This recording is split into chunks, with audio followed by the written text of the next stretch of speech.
termina el bachillerato, sea en Suecia o en España o en Bolivia, que es lo que lo hace, lo termina la semana, lo que sea, la manera de compararlo es altísima. Se está creando un mercado de trabajo global. En segundo lugar, todo trabajador compite con las máquinas. De esto ya hace mucho, pero aquí no lo habíamos notado. O sea, nosotros, no España, sino los que estamos en este gremio, no lo habíamos terminado de notar.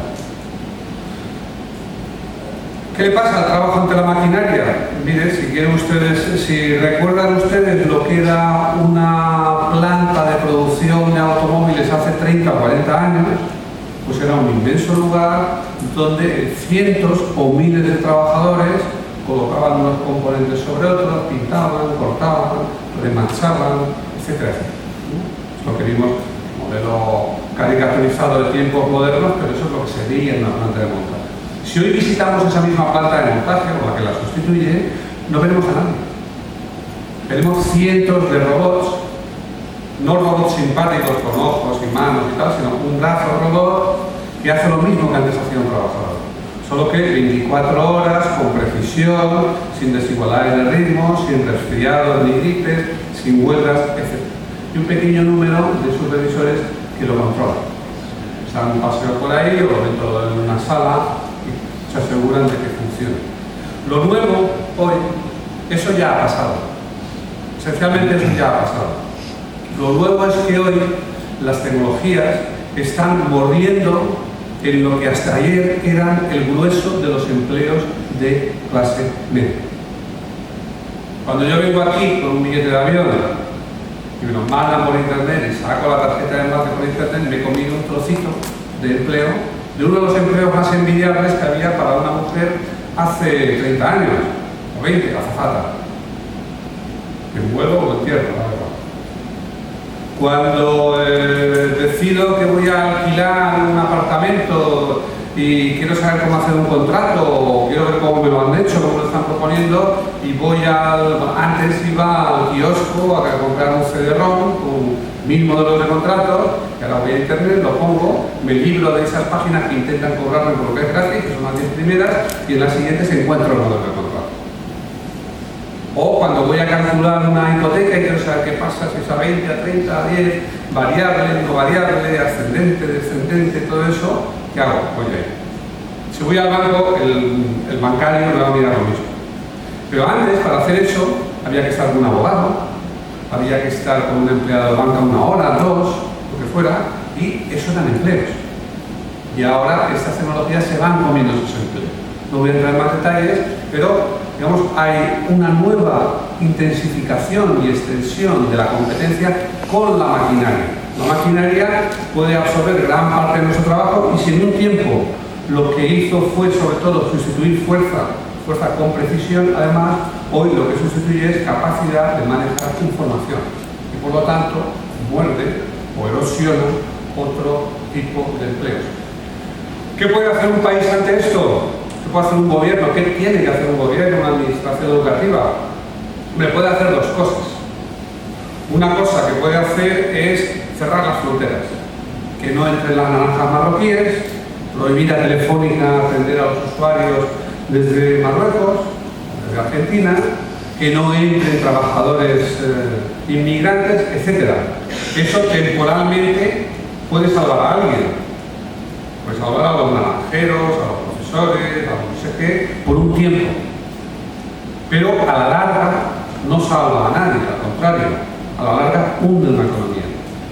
En términos de teoría de juegos, diríamos que es un juego de suma negativa, es un juego en el que el conjunto pierde. Incluso si algunos pueden ganar a costa de otros, pues es un juego en el que el conjunto pierde. Es como un juego de póker en el que el dinero, el 10% del dinero se evaporase cada hora aproximadamente. Uno podría ganar, mientras otro perdía mucho, pero el conjunto perdería. La otra opción es cualificar a su fuerza de trabajo, preparar mejor a su población. Una población mejor preparada también compite por los mismos empleos. En ese sentido sería un juego de suma cero. Ellos ganarán, los otros perderán. Pero una población mejor preparada también aprende a hacer las mismas cosas de mejor manera, más barata, o más eficaz, o con mayor calidad, o todo eso a la vez, y aprende a hacer cosas nuevas. Así es como la humanidad ha progresado.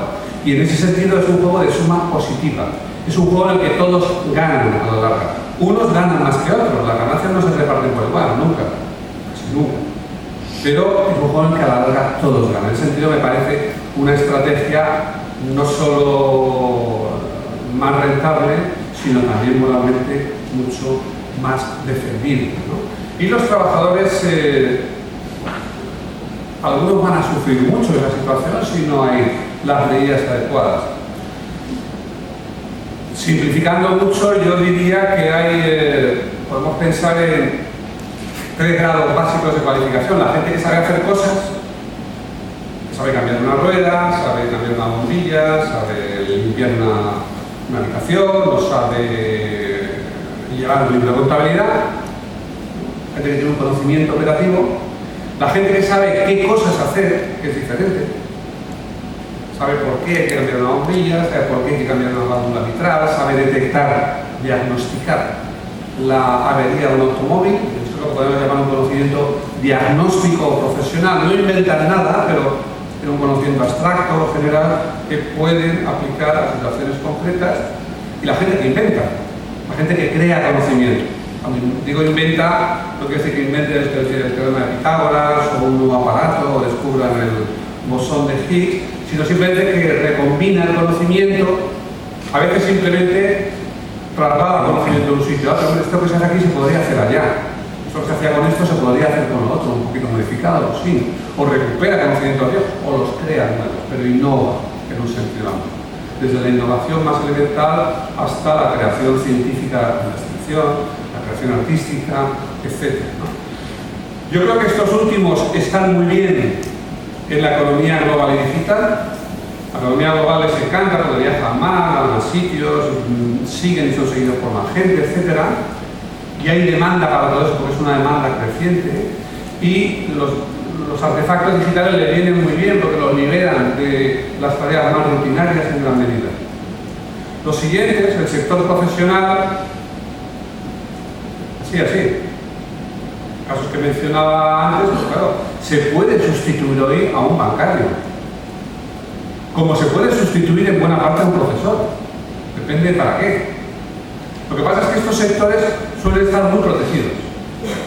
Voy a poner un ejemplo para hacer honor a lo que decía antes Miguel, muy sencillo. Ningún alumno español va a aprender inglés en los próximos 20 años para cómo están las cosas. Es así. Alguno tendrá la suerte de que su profesor es magnífico, pero en conjunto no va a ser así, todos lo sabemos.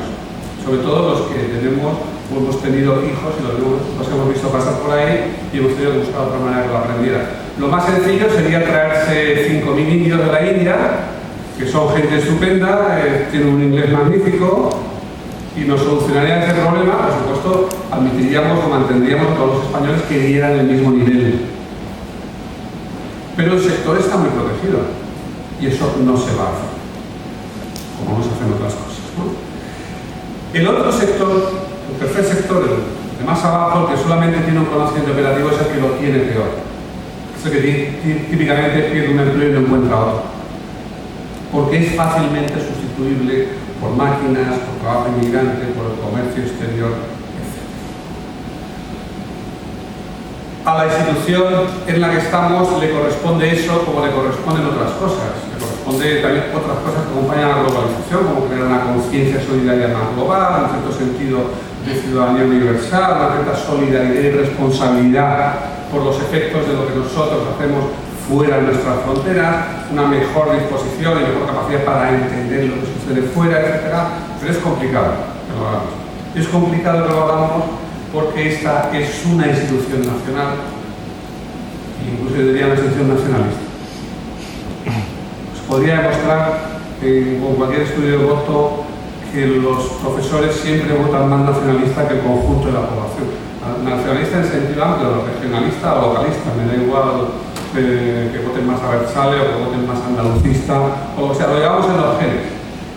Porque esta institución nació así, nació entre otras cosas, no solo, pero para construir los estados nacionales, para construir esas identidades colectivas y además de forma simple, contándolo en Miesí, algunas otras epopeyas nacionales, barajando la lengua como instrumento de eso, mostrando lo bonita que era la geografía que teníamos, qué sanos son nuestros campesinos, qué bellos son nuestros poemas, etcétera, etcétera. Nos crearon para eso y somos los herederos de eso. Y por mucho que hablemos de lo otro, nos resulta francamente difícil. Segunda cuestión que quiero subrayar en relación con lo mismo. Una sociedad de la información y del conocimiento, no voy a discutir sobre qué es eso. Bueno, la información son los datos, conocimiento es qué hacer con ellos, la sabiduría es ser capaces de llevar una vida buena gracias a eso y dar a vosotros una vida buena, vale, no voy a discutir eso. O podemos tomar la información en un sentido más amplio que abarcaría todo lo otro, simplemente lo que no es materia o energía, pero lo que quiero subrayar es lo siguiente. La revolución industrial, de la que a menudo hablamos, en la que consideramos que nace el capitalismo, o en otros lugares el comunismo, que luego termina también siendo sustituido por el capitalismo, etc., consistió esencialmente en un estallido, en una explosión en la escala de los medios de producción. Antes se hicieron pirámides, catedrales y otras cosas, pero en lo esencial la gente cultivaba su comida y se la comía. Tenía sus ovejas y se las comía, y con la lana se hacía sus jerseys, etc. Una parte pequeña la podían dedicar al comercio, pero básicamente las unidades económicas, los hogares eran autosuficientes, un mar de campesinos en el cual había unos cuantos artesanos, pero incluso esos artesanos lo que hacían, y los comerciantes, pues era a escala pequeña, una escala que podía manejar no una persona, pero sí un pequeño grupo de personas. El taller del artesano, la agricultura familiar, el pequeño comercio, etc. Lo que hace la revolución industrial consiste no en movilizar a 1 millón de personas, que eso ya lo habían hecho a veces los ejércitos, lo habían hecho para otras cosas, sino en todo aquello que se hacía en el hogar, lo fundamental de aquello que se hacía en el hogar, progresivamente y muy rápidamente hacerlo a gran escala. Pasamos de la agricultura familiar a la agricultura comercial, las plantaciones, etc. Pasamos de hacernos los jerseys a las grandes fábricas textiles y así sucesivamente. Cuando se hace eso a gran escala hay que emplear, hay que manejar medios de producción a gran escala y a la larga ganamos con ello, todos hemos ganado con ello. Tenemos un nivel de vida muy distinto. Cualquier pobre hoy o medianamente pobre vive en un nivel de vida en términos materiales similar a lo que podía tener un rey en la época de la Odisea y la Ilíada. Pero al manejar a gran escala medios de producción se plantea un problema, es quién los maneja. ¿Quién los maneja? Teóricamente podríamos ponerlos todos en asamblea, pero eso no funciona. A la larga solo funcionan dos soluciones: o el poder político, o el mismo que maneja la comunidad maneja los medios de producción, o la propiedad privada, el poder económico. Unas pocas personas manejan los medios de producción y los otros no tienen. Y esa revolución en la relación con los medios de producción fue la gran divisoria que surge en los siglos XVIII, más aún XIX y buena parte del XX. Los que tienen medios y los que no. Capital, trabajo, burguesía, proletariado, como quieran llamarlo. Ese salto de escala en los medios de producción produce una divisoria social. En el siglo XX hubo otra que pasó en parte desapercibida en gran medida por culpa nuestra. Cuando digo nuestra, quiero decir nuestra, o sea mía, o de gente como yo, de los sociólogos, más aún de los sociólogos marxistas, etcétera, con nuestro empeño en seguir explicándolo todo como siempre. No, aquí no pasa nada. Y lo que está pasando es una forma de desarrollo del capitalismo y tal, pero pasan otras cosas. Lo que pasó fue un inmenso crecimiento de las organizaciones, una nueva escala no en el manejo de las cosas, sino en el manejo de las personas. El siglo XX es el siglo de la burocratización. El capital no desaparece, sigue ahí, sigue creciendo, tiene su importancia, pero lo nuevo es eso que llamamos taylorismo, fordismo, estathanonismo, de cómo manejar a cientos o miles de personas, sobre todo en el trabajo. Y al crear esas jerarquías, esas organizaciones, aparece una nueva divisoria, los que mandan y los que obedecen, simplificada, la otra también está simplificada.